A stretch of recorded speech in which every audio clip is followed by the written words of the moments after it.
Greetings, tribe. As promised, I'm going to talk a little bit about this idea of toxicity, toxic relationships, toxic people, and how there's really no such thing in that regard, meaning that we're going to really offer a perspective shift so we can remove some of the distortion that we play out in our reality a lot.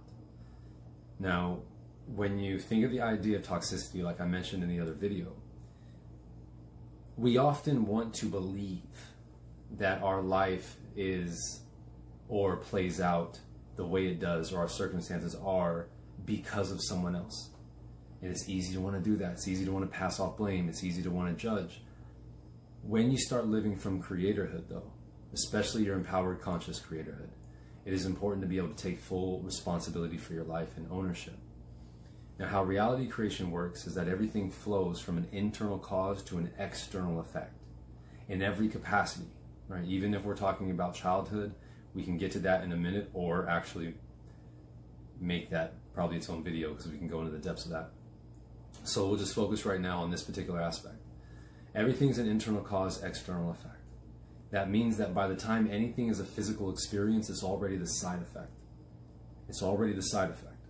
The cause is from within based on feeling. Because remember, feeling is the only true form of communication. Feeling is what brings thoughts into manifestation. So when you're creating reality, everything around you is literally the echo chamber. It's literally the feedback loop. It's all the reflection of the inner landscape of which you're cultivating your creative essence. So your behavior patterns, your choices, how you choose to see things, all of this reflecting your system of influence that paints the picture of experience over a particular event. So when you're experiencing the idea of what you call toxicity, toxic relationship, toxic people, you're looking at the magnified output of an experience that offered very particular insight that you chose to ignore. And while we're on that same subject, think of this idea. All judgment is self-judgment, right? All judgment is a refusal of taking responsibility and ownership, a refusal of acceptance. If I judge someone for doing anything, I am looking at an aspect of myself I refuse to accept and acknowledge. And if I'm in a dynamic of a relationship that I consider toxic or of a detriment to me, then I'm overlooking what the experience is offering me. There is no toxic relationship. There's no toxic people. If you make choices out of fear, you're making choices from distortion. You do that enough, distortion gets louder. It is only getting louder to get your attention to make an adjustment and change. There's no experience that is against you. There's literally nothing outside of you that is against you. Nothing. Everything in existence is a sacred opportunity of consciousness realizing itself fully. Everything. So if you're in a relationship that you consider to be toxic, that relationship is showing you where you have been out of alignment with what you really want and how you really feel in regards to what you're actually doing. And then if you aren't owning that, that means you continue the same patterns of behavior, the same choices, which means reality has to keep giving you the same thing. Yet because reality is designed to bring things to awareness for you to grow and extend into the greater capacity of you, it has to kick the volume up because it's the energy you're building around it. And that's in relation to things that are of a priority for you that you're creating. So for instance, if I want to be Kevin who knows how to own his voice and speak up for himself and stand for something unwaveringly so, then there's two different forms of feedback I'll receive in that. There's the harmonious feedback or reflection of people saying like, your voice is awesome, you have a message, stand up and put it out there, man, it's going to be great. And then there's the conflicted feedback, which is where I'm facing fears and breaking through limitations. And that's when I put myself in a position, conscious or otherwise, where someone is either belittling me or disrespecting me or talking over me or disregarding me. And now in this experience, it is now gifting me the opportunity to step up and own my voice, to actually live it out right here and now, right? And this is what life is about. This goes beyond just the concept or the identity of spirituality, because everything in life is a spiritual experience. Spirituality is everything. There's no spiritual identity, right? That's a narrative, that's a perception, that's a distortion. Everything is a spiritual experience. And all spirituality is you living in the open expression of self. That's why vulnerability is the source of your greatest strength. Because that's all vulnerability is, your open, honest expression of self. Spirituality is about honesty. Are you honestly living in the fullest capacity of yourself? So if you're in a relationship that is reflective of your own limitations played outward, and you don't address it, the experience gets louder. If you don't listen to how you feel, you're ignoring your own feelings. And then your reality shows up where people don't listen to how you feel, nor do they care, or you feel disrespected, or you feel disregarded, the same way you disregard yourself. And then you judge the outside world for it. Everything is an internal cause, external effect. If I'm experiencing a louder distortion in my reality, it is simply showing me where I've ignored the misalignment until it got too loud to ignore. And think of addiction the same way. Addiction is only an addiction to avoidance. That's all addiction is. No matter what form of it is. It's an addiction to avoiding feeling something. So even if the addiction is the chase of wanting to feel something you feel like you're missing, it's still an avoidance to actually addressing the feeling you have.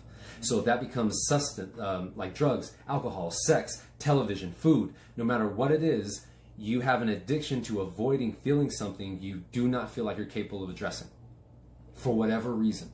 And we can dive into a further discussion on that on another video if you guys are interested.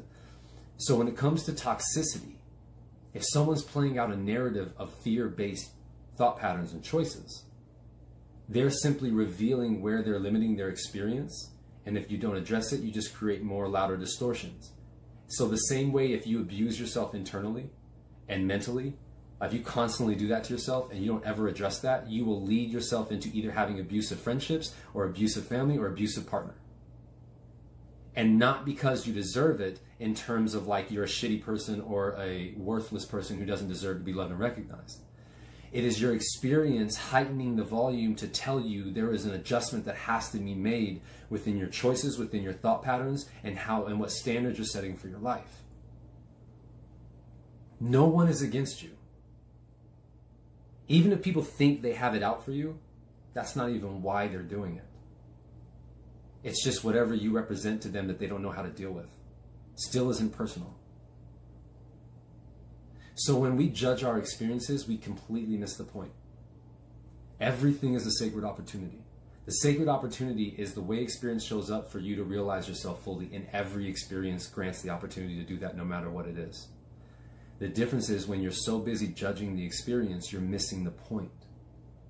Perhaps in this relationship, your partner has expressed something that they've been struggling with and you chose to ignore it because you thought you had an idea or an expectation how things were supposed to go. And then when they don't measure up and they start playing out their patterns at even a greater degree because they're not addressing their stuff and you're not addressing yours, it just keeps perpetuating. It's responsibility of the self. And trust me, in every relationship, both parties are 100% responsible for that relationship. You're responsible for how you feel, you're responsible for how you consider your partner's feelings, and you're responsible for how you show up in your relationship, present or otherwise. Period. There's no toxic people in your life. There are people showing you where you are not setting a greater standard and shifting your distorted behavior patterns. There's no toxic relationship. There is a partner who has revealed things that you have asked yourself to work on or step up to, and if you aren't doing it, it's going to get louder and perpetuate. And that's for the sake of everyone. When you start living from love, you start seeing things as the reflection of that. You start seeing things as the sacredness. It's all a beautiful gift of opportunity. That's all life is about. That's all consciousness cares about. It's no longer enough to pass off blame. It's no longer enough to point the finger as what's right or wrong in life, because it's not even about right or wrong, good or bad, positive or negative. None of this shit is about that. It's, are you living in your fullest expression or are you limiting yourself from doing so? And when you're limiting yourself to doing so, are you recognizing the awareness of that to make the necessary adjustments to live further? And when you are living so, are you recognizing what you're doing to compound more of that?